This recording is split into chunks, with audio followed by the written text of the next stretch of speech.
شكل الشوزات ده بموت فيه من وانا صغيرة، وانا في ثانوي وانا في الكلية، وعندي منهم اشكال كتير، لاني حرفيا كل ما بشوفهم معروضين في حتة لازم.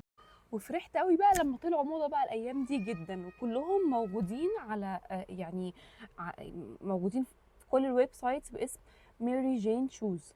طيب هي مش ماري جين دي اللي هي كانت صاحبة سبايدر مان؟ ايه علاقتها بالشوز دي؟ طلع لا، هم مش قصدهم ماري جين صاحبة سبايدر مان، طلع ماري جين كرتون كان زمان في امريكا كان بيتعرض وقصص وحاجات كده. وبعدين لقيت نفسي افتكرت حاجة كنت درستها في لما كنت باخد دبلومة فاشن. هي الموضة بتتحدد على اي اساس؟ مين اللي بيحطها؟ مين اللي بيختار الالوان؟ مين اللي بيختار الفكرة؟ مين اللي بيختار الديزاين؟ مش هطول عليكم، يعني هندخل في الموضوع على طول. في حاجة اسمها ترند فوركاسترز او خبراء الموضة. دول بيبقوا شوية ناس بيحللوا التغيرات الاجتماعية والثقافية وحتى السياسية عشان يطلعوا بالتصاميم المناسبة للفترة دي. والتصاميم اللي هما بيقولوا عليها دي بتبقى بقى مش مؤثرة بس في اللبس، لا هي بتبقى في اللبس والألوان والديكورات والموبايلات والأجهزة. بصوا كل حاجة حوالينا بيتحدد هي ترند ولا لا، هي شيك ولا لا. بيبقى على حسب هل هي جديدة زي ما تم تحديثها من قبل الخبراء دول ولا لا. ودول مش جماعة سرية ولا حاجة، دول جماعة معروفين اسمهم وورث جلوبال ستايل نتورك. ليهم ويب سايت بيبيعوا الأفكار بتاعتهم أو التوقعات بتاعتهم لأشهر البراندات بأرقام خيالية.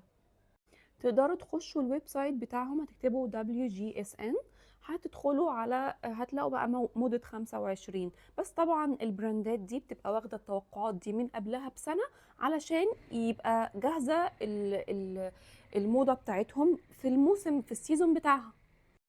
طب هل الموضة بقى في الهدوم بس؟ لا، مش بتبقى في الهدوم بس او الالوان بس اللي احنا بنلبسها او الديكورات اللي حوالينا، لا دي كمان بتبقى في القضايا العالمية اللي بيحصل لها فوكس في السينما وفي الاغاني وفي كل الحاجات دي. كل الترند اللي بيطلع ده مش بيطلع عشوائي، بيطلع بناء على التوقعات او الخط المرسوم من الخبراء دول.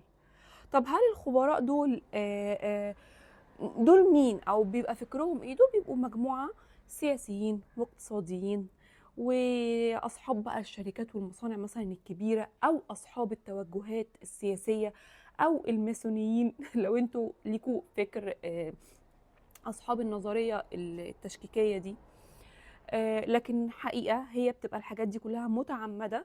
مش بقول ان احنا نمنع نفسنا عنها، لا احنا عايشين كلنا في عالم واحد ولازم نبقى مواكبين للي بيحصل حوالينا. بس لازم كمان نبقى عقلنا بيحلل ان الموضة دي طلعت عشان احنا دلوقتي فيه اهتمام من العالم بمثلا قضايا المرأة. هتلاقوا دلوقتي الفترة دي نازل مثلا الشوزات البنانيتي قوي، السكيرت، الدريسز، هتلاقوها زايدة قوي الفترة دي عن قبل كده. ده لان في توجه بقضايا المرأة تحديدا الفترة دي.